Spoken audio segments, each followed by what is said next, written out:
Thank you, Rennie. This is quite the privilege and honor to be elected, and especially to go in with your brothers, my teammates, Barry Melrose.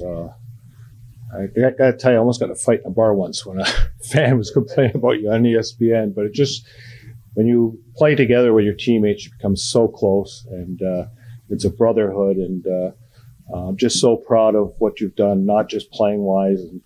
And Barry was a way better player than he says, but he was a great teammate. He competed every game and went on to a great coaching career. And probably my fondest memories was playing against him when he was coaching Adirondack, and we had some great battles.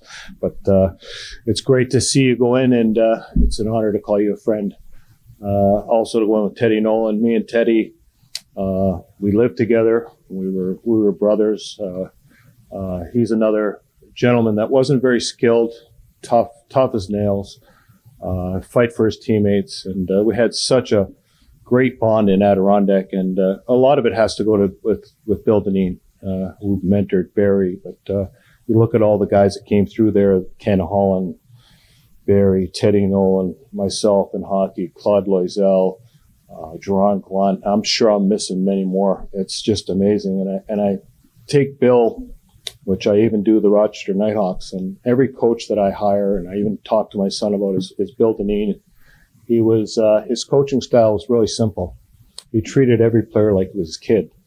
He never had X's and O's, and he could do it, but he would sit in his office and he'd be having a slump, and all of a sudden, "Hey, Jody, come on in." Never talked about hockey. It was all about personal stuff.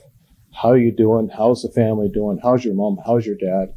And he just made your mind go away from hockey, which you can get so intense in the game, and all of a sudden you go out and score 2 goals. So just amazing, man. And look, his kids are now coaching and doing a great job. So a lot of great memories up in Adirondack.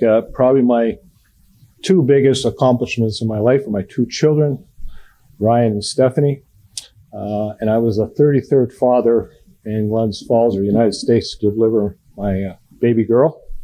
I was up in Glens Falls, so a lot of great memories in Adirondack, and a lot of great teammates.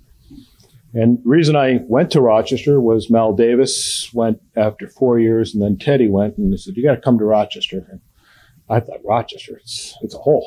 You know, you go down in the basement, it was dirty, dungy. They'd have the zoo animals down there, and come to find out, Joe Crozier used to turn up the heat so it smelled like crazy. And it was a tough place to go in. But once you went in there and you put that jersey on, the history of the Rochester Americans, just amazing. And just like Adirondack scored 4 goals the first game there, the franchise, and then they go to Rochester, score 4 goals. I had all the fans on my side, and it's been home ever since. It's a great city, great hockey history, and glad to be there. And also call it to John Tonelli. You don't realize how you affected me when we were young. We both had the same agent, Gus Pedali, who had some good players like Gretzky and Paul Coffey and myself, and we were these young little shits going out there. And John was so gracious to welcome us because we were all these little babies. But it was funny. It was just the nicest guy, and all of a sudden we'd have this next goal wins. And you would see Tonelli in the corner. The elbows are flying, get hit in the head. And then you learned to be a pro hockey player, you had to compete. So, John, thank you for that. You probably don't even recognize what you pass on to the next younger player. But that's what I love about this game. It's a great community. It's a great family. Even my daughter-in-law now is involved in it, and she was a Division I ball player, and it's amazing now. She's the manager of the team. They're driving the kids around, and it's amazing. Even players I've played with that had struggling parents, it's amazing how the team got together, helped them out, and years later you hear about how you affected their life. And it's such a bond that we have in the hockey committee, and it's just a true honor. Thank you so much. I appreciate it, and thank you.